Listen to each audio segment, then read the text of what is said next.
countries. I think it's very disappointing.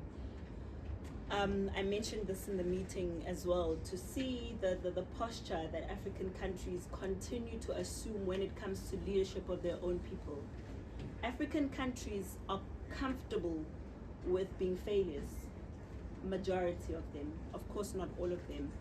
There are very few African countries that can really stand for what is right and stand for their people. South Africa luckily is a country with human rights and has emphasized the importance of protecting the human rights of all. And I think that's why we've become a hub for people wanting to be protected from their own governments. Unfortunately, it's not a fair position to put a country in, because South Africa is a country, like I said before, that has to take care of its own people. South Africa has a responsibility to the people who vote for the country. South Africa even has a responsibility to the taxpayers of this country. And it's ridiculous to expect that South Africans must absorb every single problem from every single African country. I mean, there's other African countries that are doing well. Let's look at Egypt, Morocco, they're doing well. Ethiopia and Somalia are much closer to Morocco and Egypt, but they never lean towards that area. And I mean, they have a common thing. They've also, all of them identified themselves as more Arabs than they are African.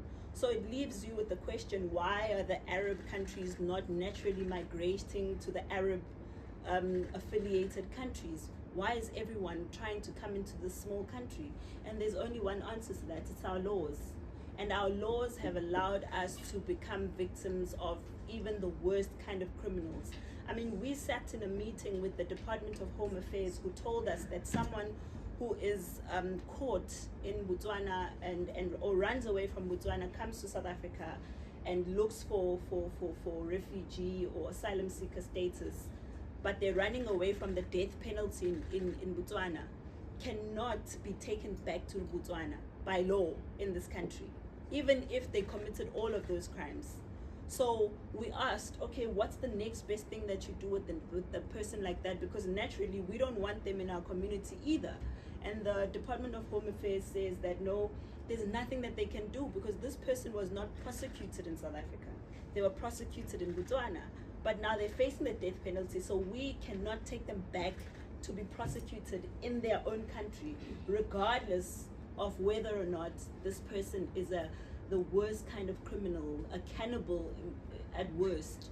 We can't do anything about it, because that is what our laws have allowed. And when you go and do a background check about it, you find out that South Africa entered this United Nations agreement, and when they entered this agreement, they took it copy and paste as it is, didn't even look at the current situation or whether or not this is our country, we need to take care of it, and they just signed it off and said, oh, we're not even going to have refugee camps for refugees, everyone must just integrate.